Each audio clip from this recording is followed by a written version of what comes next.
one of the big stories that's going on in Florida, and one of the big stories on the globaldispatch.com has been the cases of Vibrio vulnificus. So far, the state of Florida has reported 27 cases in which 9 have died. So that's 33% fatality rate. It's a bacteria.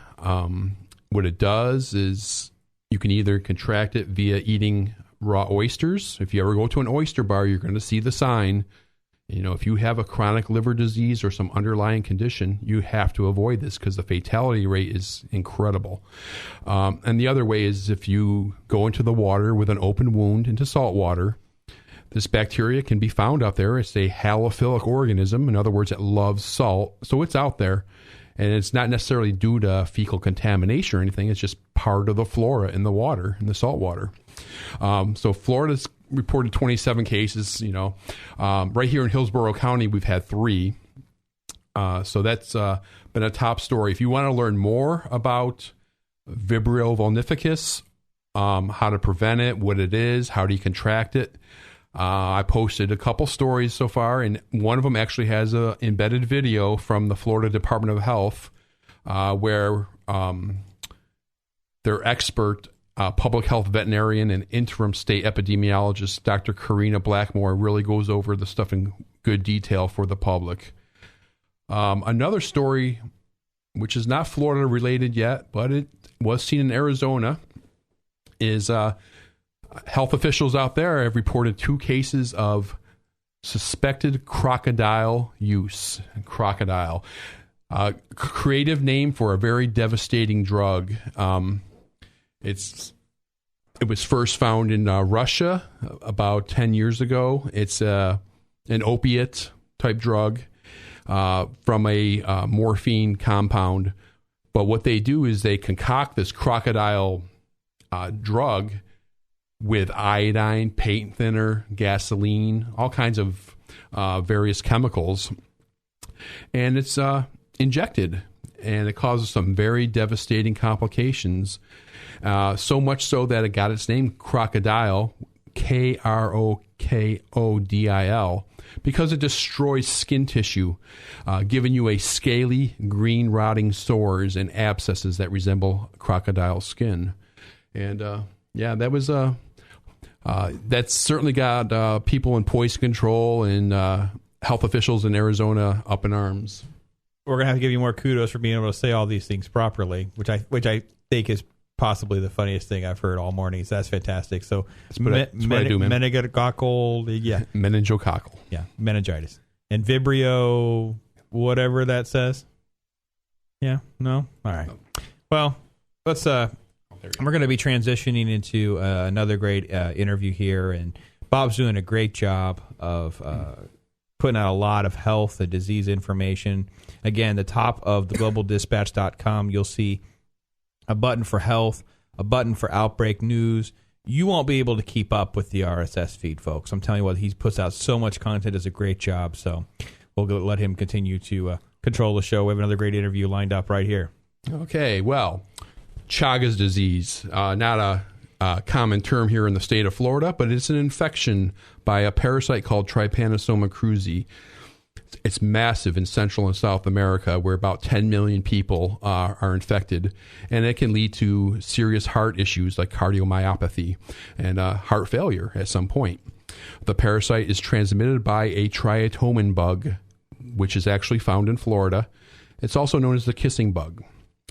The parasite is also a pathogen to dogs, as my next guest can attest. Joining me now on the phone is Seamus Nelson. Seamus is the Director for Communications with the San Antonio, Texas Humane Society. Hey, Seamus, and welcome to the program.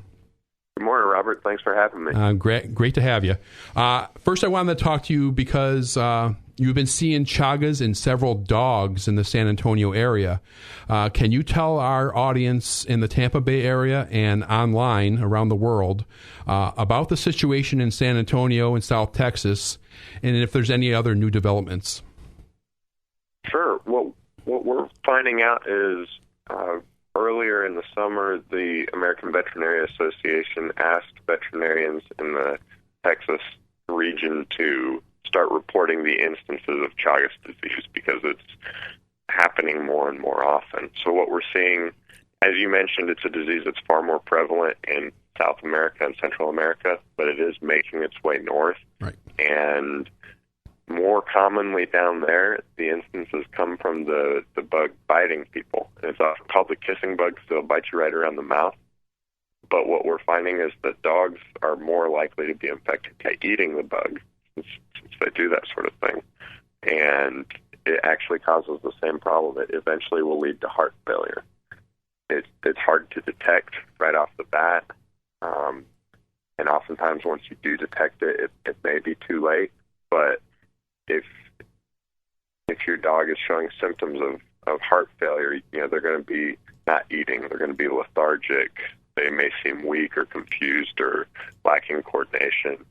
One of the most visible things, one of the most visible symptoms of heart failure in a dog is a swollen abdomen because it's filling up with fluid. These are the things that you need to contact your veterinarian immediately because just like a person, the dog will suffer from heart disease or a heart failure. Right. So it follows the same pathology as it does in a human. Exactly. And the dog, what is the number of dogs that you've seen so far with Chagas? Yeah, initially we thought it was 3, and we just got a report from a team at A&M University in College Station who came out and tested a handful of our dogs, and they found 4 more that we didn't know about. Oh, wow. So, over the course of a 9-month period to have 7 total dogs impacted is fairly substantial for us because we haven't seen it like that before. So,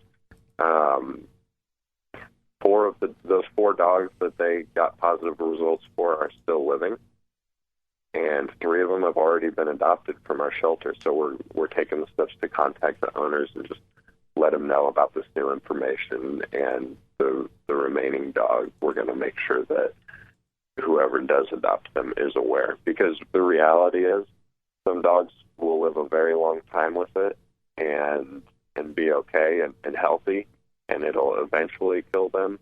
Some dogs, they die very quickly. So there's not a whole lot of information on the veterinary side of it to really pinpoint it and have a good solution for it. So that's why they're asking for the reports so we can learn more about it and get a better feel for what this disease is all about.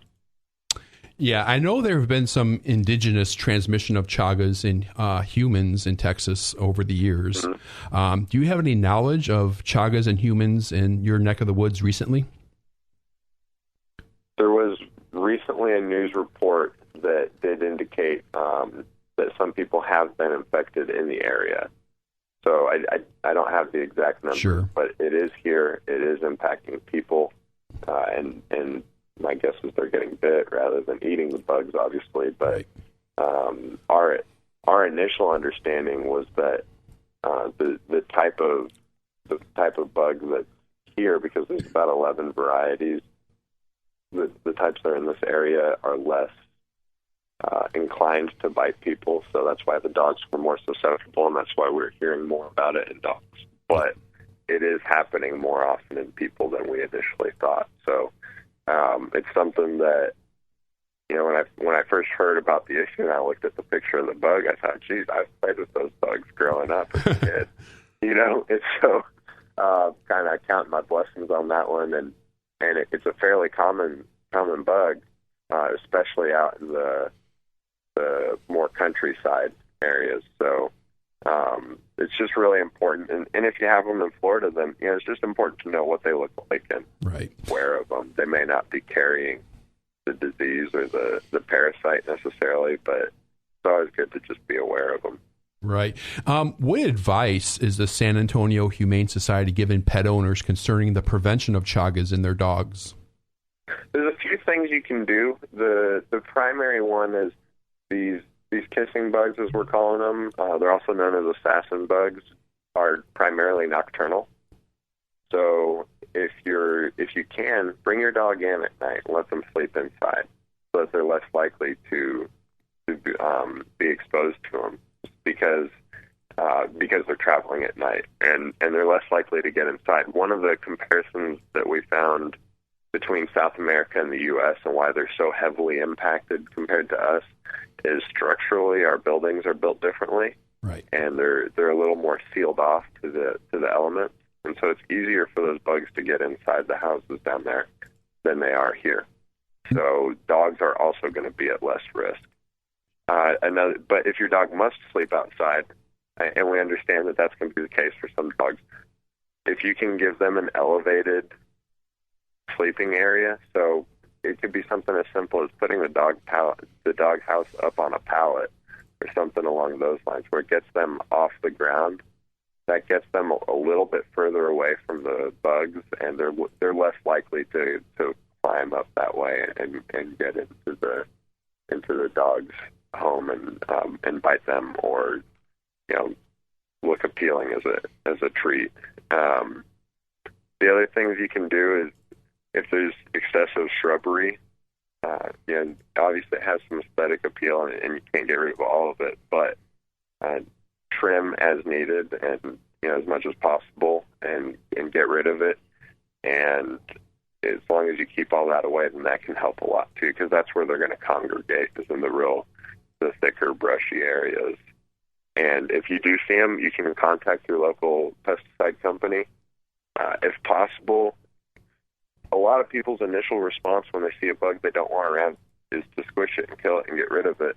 And that's obviously a good idea. But if you're going to call a pesticide company, if you can capture a bug or just leave them for now, long enough for the pest control people, the experts, to see it, then they can come up with the best solution for your home. And that's really the case for any bug, because different chemicals and different pesticides have different impacts.